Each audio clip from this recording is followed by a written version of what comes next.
Մի քանի վայրկյան եւ մարդու փոխարեն ուղեղը կաշխատեցնի տեխնիկան, կգրի տեքստեր, կկազմի պրեզենտացիաներ, ընդհուպ հեքիաթներ կհնարի։ Արհեստական բանականություն, դրական թե բացասական նվաճում, բանավիճում են ուսանողները ռուսերեն։ Նման դեբատները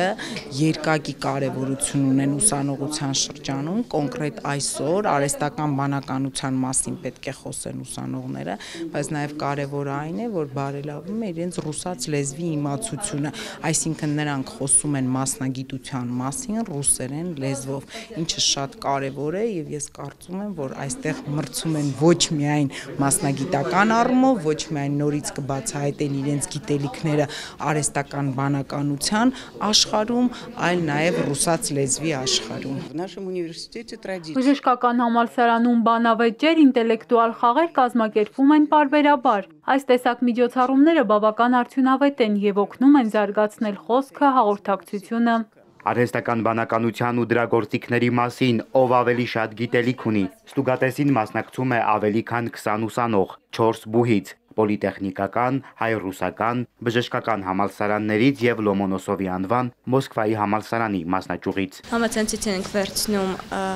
շատ բաներ, օգտվում ենք ամեն ինչից, Վիկիպեդիայից, այնտեղ, չգիտեմ, Google-ից, դա բոլորը արհեստական ինտելեկտ է եւ առանց օգտվելու մենք լիքը ինֆորմացիա չենք կարող ստանալ։ Մենք այս տարաշրջանում ենք ապրում, որ AI-ը ոնց որ անխուսափելի է իրեն չօգտագործես։ Խաղին պատրաստվելու առանձնապես կարիք չի եղել, քանի որ այսպես ինտերակտիվ միջոցառումներ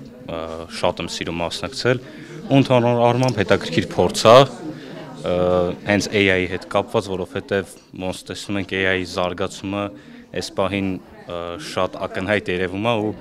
կարևոր է նմանատիպ ինտերակտիվ միջոցառումներում մասնակցություն ունենալ։ Միջոցառումը կազմակերպել է Երևանում ռուսական տունը, Ռոստոտրուդնիչեստվոյում կարևորում են, որ հռետորական ու բանավեճի արվեստից զատ ուսանողները լավ տիրապետեն նաև ռուսաց լեզվին։ Во-первых, это, конечно, возможность говорить по-русски, да, всем. Սա առաջին հերթին լավ հնարավորություն է խոսել եւ հաղորդակցվել ռուսերեն։ Այստեղ ներկա ուսանողները ճիշտ է ռուսաց լեզու լավ գիտեն, բայց սա առիթ է հասկանալու, թե երիտասարդներն ինչպես են կիրառում ռուսերենը, գիտական թեմաներով խոսելիս եւ բանավիճելիս։ Արհեստական բանականության գործիքները լայնորեն կիրառող երիտասարդների օտարլեզվի իմացությունը զարմացնում ու գոհացնում է ժյուրիի անդամներին։ Բանավեճում հաղթում են պոլիտեխնիկական եւ հայ-ռուսական համալսարանների թիմերը։